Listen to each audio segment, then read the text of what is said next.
Some films were harmed in the making of this podcast.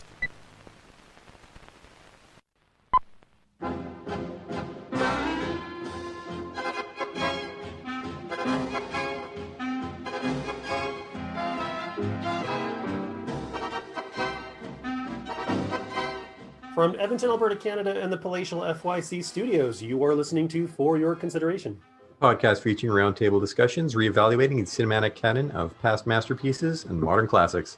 I'm your host, Dustin Friesenhan. And I'm your host, Mike Josek, and we'd like to welcome everybody to the show, whatever platform you're catching the show on. If you happen to be listening to us on Apple Podcasts while you're there, we'd love it if you rated and reviewed the show. It helps with the algorithms. If you are a regular listener of the program, welcome back. And if you are brand new to the wonder that is For Your Consideration, just a warning, spoilers ahead. We like to talk fully about the films and not talk around them. So there you go. So we are back on this episode talking about another film off of the 2012 Sight and Sound list, which is essentially our regular format. And that film that Dustin has selected, I'm not going to take credit for this. Throw me under the bus, will ya? Is the 1929 surrealist dream logic film Chien Andalou. AKA yet another film that, in spite of the title, has absolutely no dogs in it whatsoever. What was the other one? I don't know yet. Okay.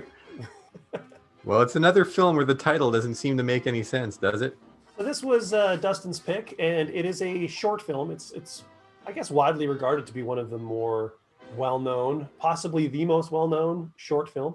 Clocks in at about 21 minutes, and we're honestly you can actually find it on YouTube. It's around. It's out there. It is.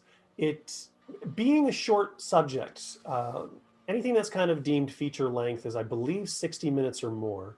And we've often discussed how we were going to handle things below that feature length, because a lot of stuff on the Sight and Sound list is shorter. And we have done one of them so far, which was La Jetée. That's correct. That is correct. Actually, one of our more popular episodes, interestingly enough.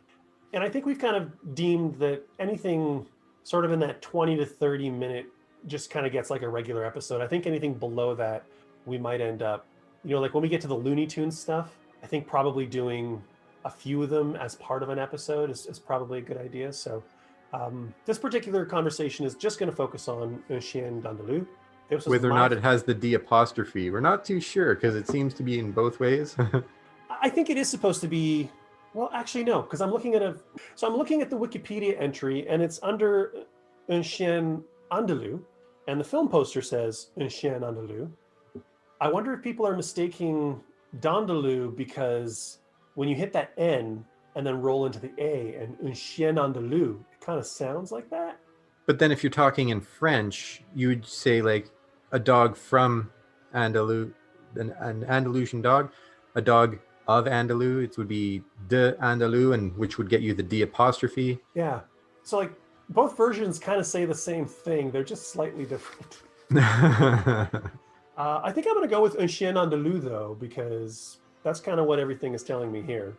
This is the important and in-depth conversation you'll be riveted to hear. Yeah. If you've never listened to the program before, it doesn't get any better than this.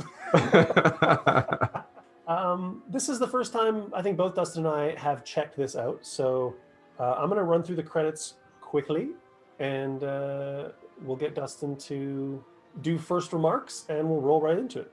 I'll draw first blood. A callback there. So, Un Chien Andalou was directed by Louis Buñuel. It was produced by Louis Buñuel and Pierre Bromberger. It was written by Louis Buñuel and Salvador Dali. Dali! Dali! I remember. Dali! Yeah. Sorry, that's Adrian Brody. It's as complicated a subject as Woody Allen is. There are things about Midnight in Paris that I can't help but like. And Adrian Brody's performance of Dali! Dali! I mean, Dali himself. He's a character. He's kind of a prick. He's not a nice person. Dabbled in fascism. Thought Hitler had some good ideas. He's a problematic figure. But Adrian Brody as Dali was fun. It starred Pierre Batchef, Simon Maruel, Louis Buñuel, Salvador Dali, and Jamie Miraville. Music was by Richard Wagner. Cinematography by Albert Duverger. Oh, and Jenny Berlier, uncredited. Edited by Louis Buñuel. Distributed by Les Grands Films Classiques in France. Released 6th of June, 1929. And this film, it's one of those things that critics love because you can just talk about it endlessly, and there's nothing to actually tell you that you're talking about it wrong. Well, unless you ask the people who wrote it and what they were going for. That's true. And it's also a film that is pretty seminal in that as this dream logic surrealist film, it opened a lot of doors in the same way that like the French New Wave opened a lot of doors with, cinema vocabulary and things that you could kind of do. So it's highly influential, and you could probably trace elements of this film in dozens and dozens of films that came after. But it has a very mixed reaction, I think, both critically and among people who view it. So mixed that I'm not even going to try to pin it down to anything sort of really tangible. I'm just going to kind of leave it there. One thing that I can say that is tangible, however, is that it ended up 93rd on the critics poll and 91st on the directors poll at Sight and Sound, best films of all time. Are there any well-known names on those people selecting the film? Depends on who you know, but we definitely did do a Gaspar Noé film, and he is one of the directors who voted for it. That does not surprise me in the least. I guess you know Gaspar a bit better than I do. So, as I said in the intro, this was a first time for both of us. Dustin, you know what? I'm curious why you picked this film, and also what are your first thoughts? The first I heard of this film was our here and again co-conspirator Kat, who's been on the show several times. She's taken a film on film studies, and they had her and her class watch it. And her opinion of it was that she did not like it. And her professor said, well, you're not supposed to like it. He was trying to make it to upset you. And she's like, and I'm upset, so I don't like it. This is stupid. So I've always kind of wanted to see it myself, because I've seen a lot of films that are meant to sort of upset, and I started reading about the backstory of the film, and I guarantee that my viewing of the film has been skewed by what I've read.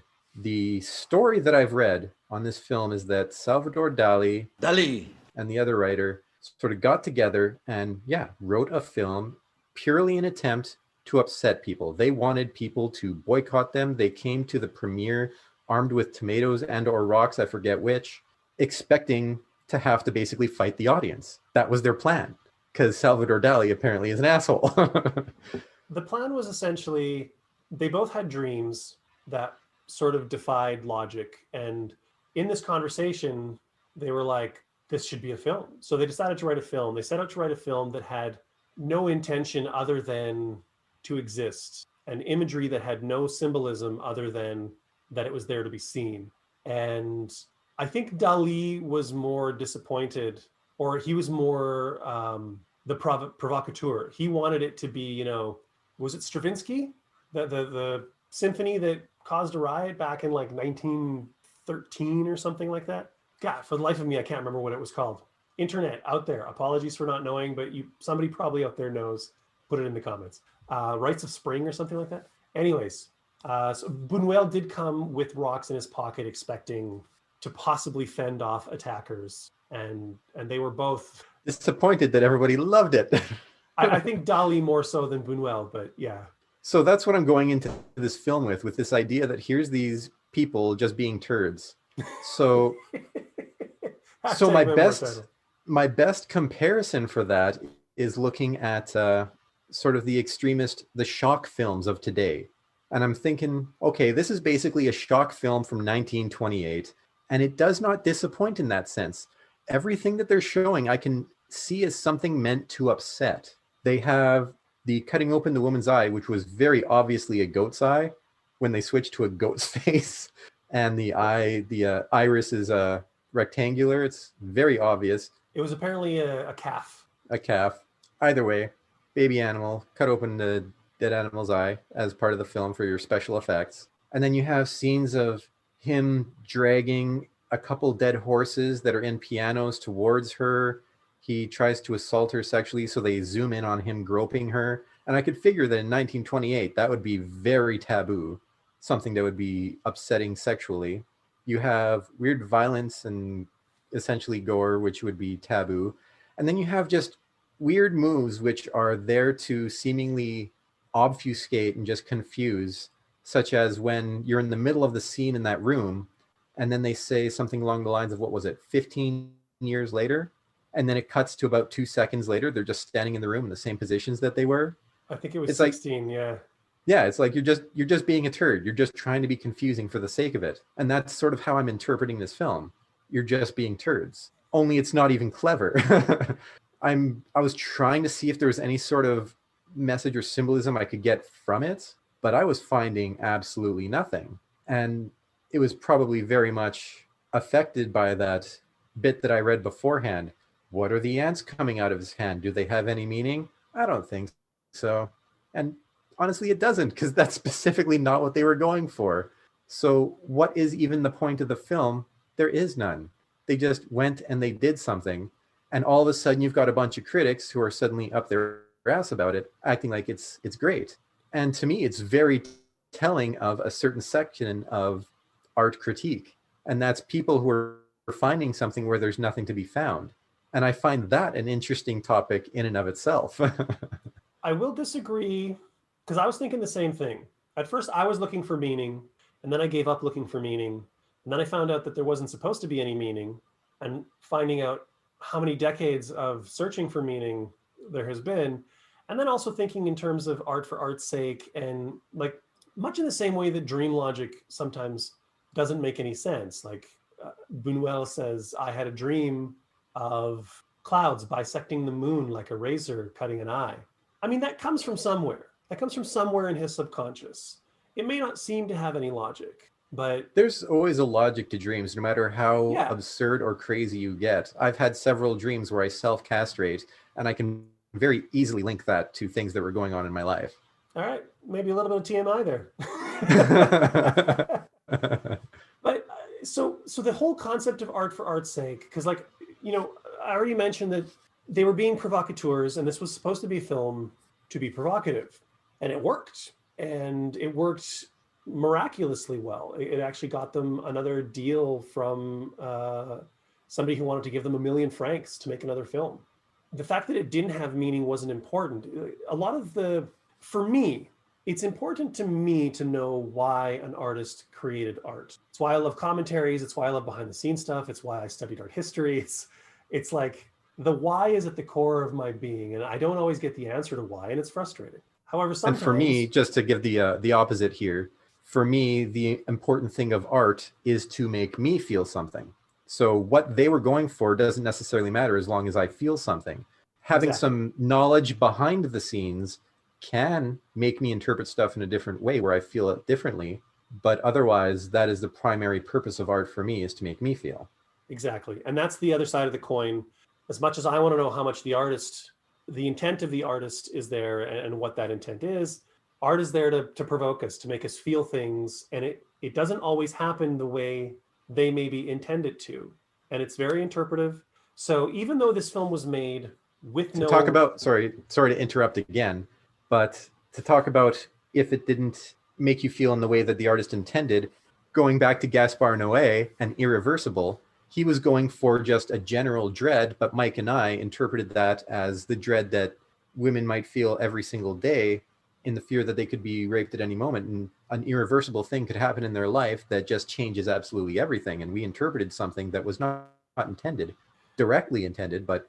Well, Noé had said that final scene was essentially the thesis statement of the whole film, because it was Monica Bellucci on that towel in the park. Reading a book.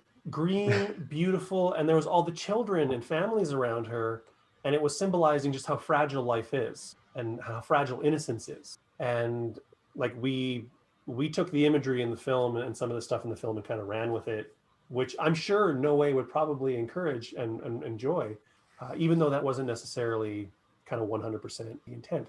So with this, but it still made us feel. That's the important thing. It did. It provoked a lot.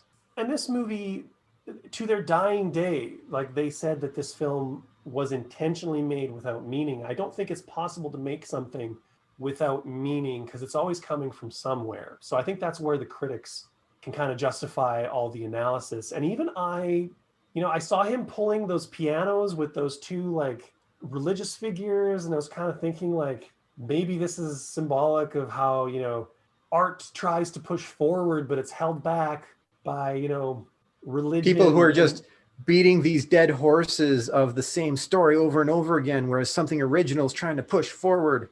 Because he's pulling pianos, and pianos are musical, and music is art, and then there's like these dead carcasses, and then there's these religious guys and the stuff, and he's pulling it, and he's moving towards the other corner of the room or whatever.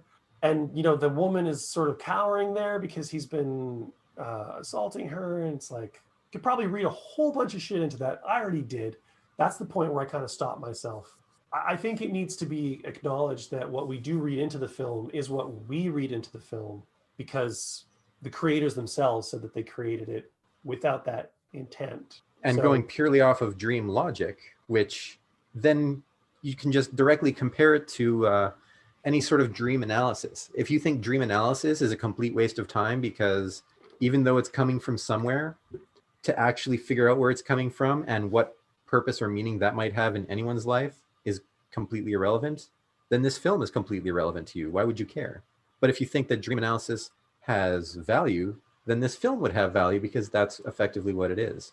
And people have read into it some of the kind of fascist tendencies of Dali and, like to think of the lives of these two artists and what they kind of probably brought to it subtextually.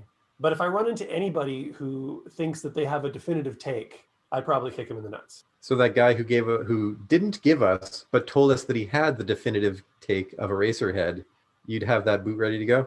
I don't know. To my knowledge, Lynch doesn't make things without intent. I'm pretty sure Lynch... No, I'm not saying him. I'm saying if somebody were to be like him and come at us with a definitive take on Chien Andalou. Oh, yeah. Balls would be sacked, definitely. So that is a challenge to anybody who feels like just trolling Mike a little bit. Give us your definitive take on Chien Andalou. Now, one thing I will say about this film, it was interesting because some of the stuff, the eye didn't bug me as much as I thought it would. And I think what's most bothersome about it is the fact that obviously they're like even a carcass.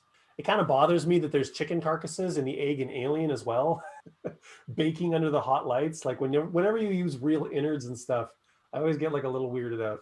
But overall, I found this film kind of boring. That to me, 100%, yes. and there were moments where seeing the guy groping the woman, it was fascinating to me because I thought for 1929, this is really sexual. And this is obviously pre-Hays Code. And made in France, or I guess made in Spain and France. But to see that really hypersexualization and that act was a little surprising, not shocking, because the act itself didn't shock me per se. Just the fact that it was in this film did, and when this film was made. And then to actually see the nudity was a little more shocking because I was like, oh, we've seen some nudity in these early films, like. We were surprised by Metropolis, how sexualized some of the scenes in that were. So those were the things that kind of shocked me more than anything that was really graphic or supposed to be really graphic. Like I said, it's basically what you'd expect from a shock film. It's the 1928 version of Hostel. It's something that would be shocking and potentially titillating from way back when, but just wouldn't have the same oomph now. So obviously, from that perspective, it has no staying power whatsoever. But I think it kind of does for two reasons. One, this is Buñuel's first film. He did Apprentice, or he was working under another filmmaker, Jerome Epstein or something like that in France. So he was familiar with film techniques and making film, but this was his directorial debut.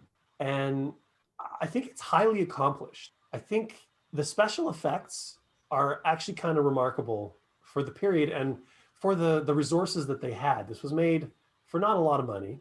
The fact that they managed to string together all this dream imagery, incorporating those fades, taking you from one moment to another, I kind of dig how they go from like the armpit hair to like a sea anemone or whatever the hell it was, an urchin or something. And I still find it's boring, but I still find it an incredibly creative piece and technically proficient piece. And the influence that it has had on so many things that came after, and how it's this really inspired piece of filmmaking. I think this is going to be like one of those cases where I don't actually like this film, but I think I'm recognizing enough passion and inspiration and creativity and technical proficiency that you might be surprised by where I vote on this. The thing is, creativity wise, like, sure, it's some things that I haven't seen before, but I could very easily draw upon any of my weird dreams and come up with all sorts of random stuff. You could look at the sketchings of any random 6-year-old and come up with something. You look at Axe Cop, like there's a lot of weird creative things going on there because it's an artist who basically lets his 6-year-old brother write the entire story of what's going on. And there's some ridiculous nonsense that goes in that, but I'm not going to call it art in any sort of meaningful sense. If you want to talk about technical proficiency, well, the most technically proficient cinematographer that I keep reading about is friggin' Transformers guy, Michael Bay. I hear that he is a fantastic cinematographer, but everything he does is just explosions and nonsense. So he's got technical proficiency, but I don't care either.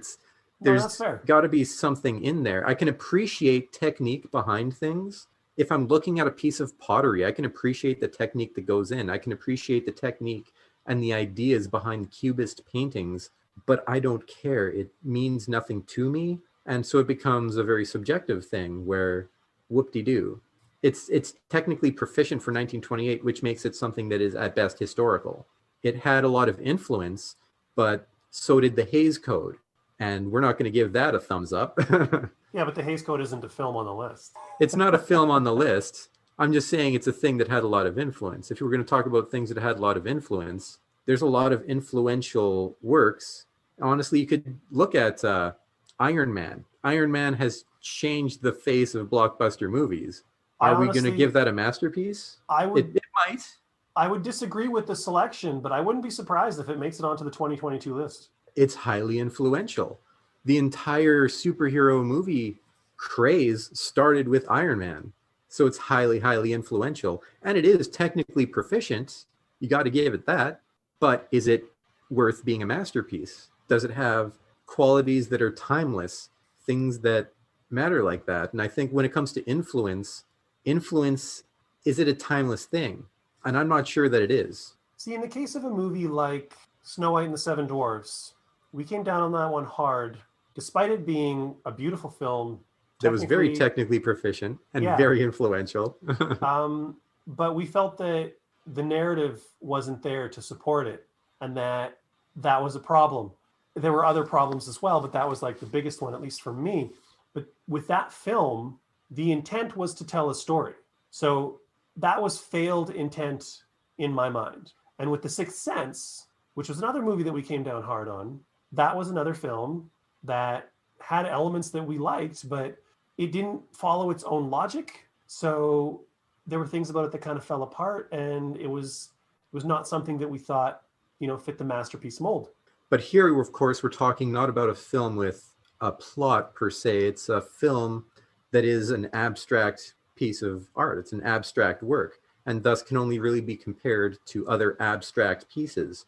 And as a surrealist piece, I think this is the purest expression of this intent. And using the technology and the resources they had at the time, it's hard for me, just because I don't like it, just because I think it's boring, doesn't mean that these guys didn't succeed 110% in what they were trying to do. And to an extent, I actually think that because it's boring, that's exactly why it failed. A surreal thing should be more visceral. It should hit you more directly in the feelings, where you don't necessarily have the thoughts to comprehend what's going on, but you feel something. If you're watching Eraserhead, it's doing a good job of making you feel something. It's creating a world that actually titillates. It actually gets you to think. You actually try to do something with it. When you're looking at Holy Mountain, it's even trying to do something, and you're seeing these images, and they're provocative. But here, I'm seeing no provocation. I'm seeing no feeling. I'm seeing nothing, and there was no real feeling put into it, as per the directors themselves. There was no story. There was no attempt. There was just, let's try to translate something that's untranslatable. If anything, it was just, once again, going back to 2001, the film is more like a proof of concept than anything. And as a proof of concept, it's showing that, yes, it can be done, but should it? I think that there's certainly going to be dreamlike abstract films that are definite masterpieces of the type, but this is not one of them. This is a film that just shows something that can be done. Like 2001, it's a tech demo. I feel like you said that this was made without feeling, whereas it is entirely devoid of narrative story, and the images were all designed and arranged to provoke feelings in the same way that, most art is. So I kind of disagree. That is true. I did even start saying that it was meant to be a shocking film, sort of like that. But you can still make something that's designed to provoke without emotion. If you look at the Asylum films, they're trying to make dumb films, and it feels like the most boardroom kind of thing. Like you just set up a machine, a random word generator, and you just filmed what came up. That is the feeling I am getting from this. So when I say it's filmed without feeling, it doesn't mean that it's not meant to evoke feeling. It's that it feels like Dali and the other writer were just sitting there. It was made without feeling. It was made without feeling. That there's no feeling being put into it. That there's intellect put into it, but not necessarily feeling. I think I'd probably disagree with that, but I'm kind of wondering how much further we can discuss this film and whether we should get into our wrap-ups, or what do you think? No, hit us with your counter argument, and then we'll see who agrees or disagrees with either of us online. I mean, my counter argument is kind of part of my summation too. I don't think anything is created without feeling. The whole art for art's sake argument. Art is such an interesting thing to talk about, and also a super frustrating and annoying thing to talk about, because it is so interpretive and it is so based on feeling that... I would disagree with you there in that the idea that you can't create something without feeling. At work, when I'm sitting there bending pipe, I can bend pipe with feeling where I'm trying to create something that fits the wall nicely. And I can be some days just bending pipe just to get work done. There are people who are just practicing, they're drawing something and they're just doing exercises. They're just practicing stuff.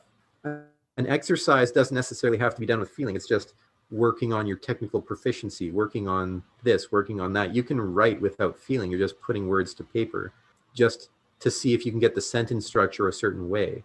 And it's done entirely analytically, almost separate from the work itself. And I certainly believe that that is possible. But dude, even this podcast, there is a rhythm to the editing and the mixing and the putting together of each of these episodes. But even just sitting down to do one of these episodes, it takes a degree of persistence to keep doing them, takes a certain amount of passion for doing it. And the gaps that we have in our schedule are because of burnouts and lacking that passion.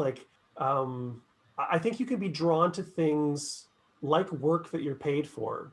You can do those things, you can hammer those things out even when you're not feeling it, but it's the things that you're doing just kind of for the love of it. Those are the things that I think you have to have feeling to create it. And, these guys didn't have to make this movie. Buñuel just went and borrowed 100,000 francs or something from his mother. And, she gave it to him and they made this movie, and it took them, I think, 10 days, something like that. Oh, they could be excited about making the film. They could be excited about the stuff that they're doing. It doesn't necessarily translate onto the film, though. No, and even the genesis of this film, the two of them having coffee, talking about these dreams, and they're like, this should be a film. That's the feeling that goes into this film. The film's existence came from a feeling. And while agree that some of the... But does that feeling translate to the film, or is that feeling just about the concept of the film? I think that feeling does translate to the film, but that feeling doesn't necessarily translate to me. But I can recognize that that feeling is in the film, which is why I say that I think the film is boring. And part of the reason why I think the film is boring is because it comes from a time like 5 decades before I was even born. And the things that were considered provocative at that time, you know, some of it is also provocative now, but maybe the presentation is like a little bit different, or we just have a different vocabulary. And I think this is a case where I'm looking at something that is an artifact of the past, and I am taking the film for what it is. There's a quote that I told you before off mic that I wanted to bring up. And this might be as good a time as any to do it. It comes from an article that I read on Luddite Robot by a poster named Rick. He posted it on January 17th, 2017. And he said, the film should obviously be taken on its own merits and countered as an artifact of cultural production. But even doing so generates no real thrill unless you find the obsolescence of meaning and reactionary politics thrilling. When critic after critic refrains from mentioning politics, imbuing their own worldview with a blinkered art for art's sake insistence on pure aesthetic, we're in trouble. Now more than ever, the artifacts of the past should be approached as prologues of what's to come. And if we're serious, we should take their seriousness seriously. And I thought that was interesting because it kind of addresses like all the things that we're talking about.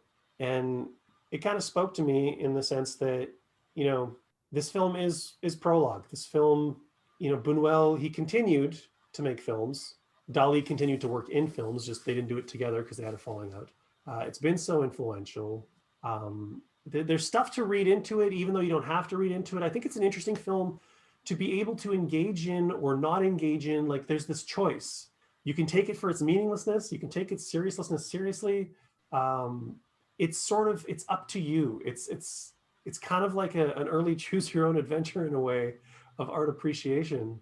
And it almost doesn't matter that, you know, even if they did produce this without feeling, I think there's enough feeling to be found in it if you're looking for it.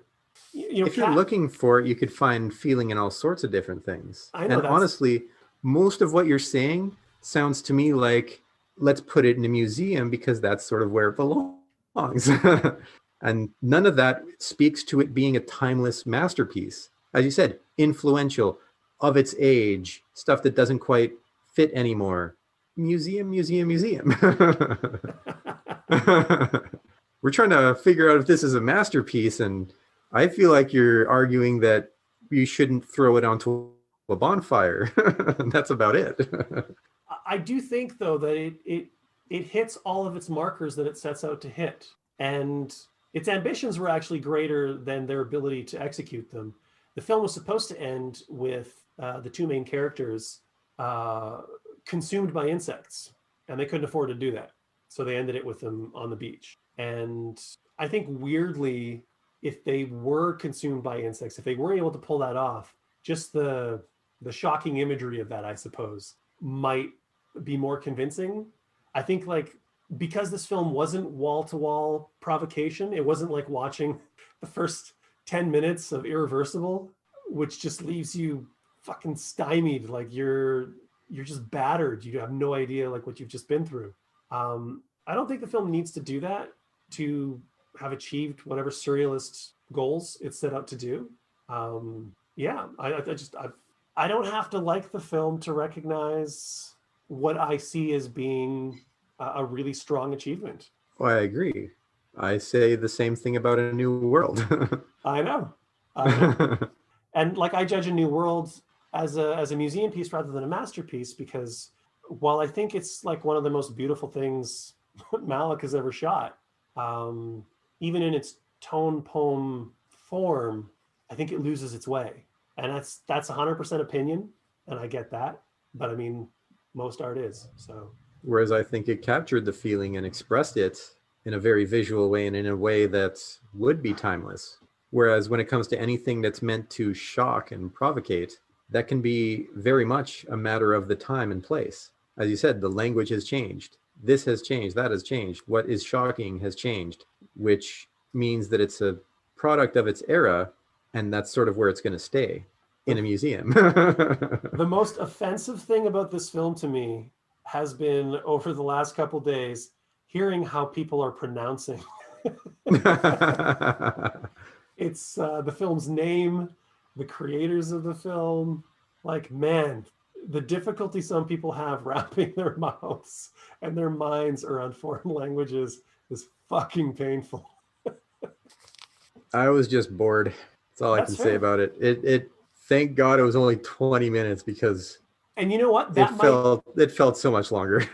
That might be the saving grace. Like, I considered watching L'Âge d'Or, which is Buñuel's next film, and it runs like 62 minutes or something like that, or 64 minutes. And I'm like, I don't know if I want to watch this stuff for 60 minutes. I could sit through 20 minutes. It honestly reminds me a bit like August Underground. August Underground was an hour long. It was boring as hell. It wasn't wall-to-wall horrible stuff that we're watching, but even that stuff wasn't boring. And I know that they were going in with something that they wanted to say about films like Natural Born Killers and stuff, that even when they're trying not to glorify serial killers, they are. They wanted specifically to show serial killers as gross and disgusting, and it succeeded. And even though it was a very low budget like this, the visuals it pulls off are extremely good and believable. So it's honestly got a lot to compare to that one. That one was an hour. It felt like 2. This film was 20 minutes. It felt like 40. I feel like I was very much of the same headspace as the audience that saw this on its premiere. They expected it to shock and horrify me, and I was like, well done, guys. I think, it has some strong imagery in it. I think it successfully engages its audience in, I think, the way that it intends to engage. And I think it's technically well made, making that 20 minutes actually watchable rather than just completely zoning out. Yeah. I don't know if I'd call it watchable, but we'll have to agree to disagree. And obviously, everybody listening already knows that I've fallen on Museum Piece and you've fallen on Masterpiece. So the real question is, what do you people out there in YouTube land and iTunes land and all the other lands say about this land, Chien Andalou? Which we will call this land. That other land over there is not a part of this land. Curse your sudden but inevitable betrayal. Man, I don't often make Joss Whedon jokes because I think he's a dick. But there you go. It's one of my favorite Firefly lines. Yeah, hit us up on our social media. We're on Facebook, YouTube, Instagram, Twitter. Like, share, follow, and subscribe. Contribute to the metrics and the success of the show. We've actually had a nice bump during the last few months, which means more people have been checking it out, which is really exciting. And we hope to see you guys next time when Mike finally gets to choose a film again after this Halloween where I chose a whole bunch and some All Things Considered. And I'm kind of torn because the movie that I sort of wanted to choose, it's also a movie from the 20s and it's also a foreign film and it also kind of deals with Halloween-y stuff. I feel like maybe I should break us out of this space that we're in, but I kind of want to watch Haxan. Haxan? Yeah. Never heard of it. I have no idea what you're talking about. It's a crazy kind of pseudo documentary about witchcraft made in the 20s by a Scandinavian filmmaker whose name I can't bring off the top of my head. But now all of a sudden I feel like you have said it before. You have mentioned it. I probably have mentioned it. And I recently contributed to the first 5 episodes of the Blair Witch Minute. I was the guest host on that, talking about the first 5 minutes of the Blair Witch film, and Haxan came up and talked about Haxan. So that's kind of been on my mind. So I'm going to say Haxan, and I'm going to reserve the right to change my mind because it's my show. It's your show. If you're not going to stop me, there you go. We're the only 2 votes. So. So join us next time for what may or may not be Haxan. That's right. Thanks so much for supporting the show, everybody. Thanks for downloading us, sticking us in your ear holes. We'll catch you next time. Until then, stay safe, stay healthy, and stay frosty. Stay frosty. I've been your host, Mike Josek. And I've been your other host, Dustin Friesenham. Catch you next time on For Your Consideration. Peace.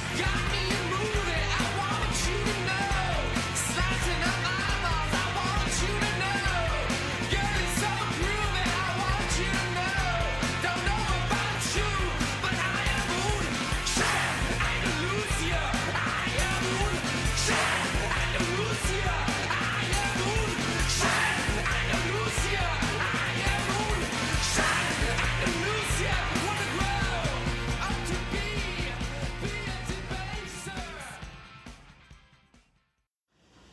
Dali. See?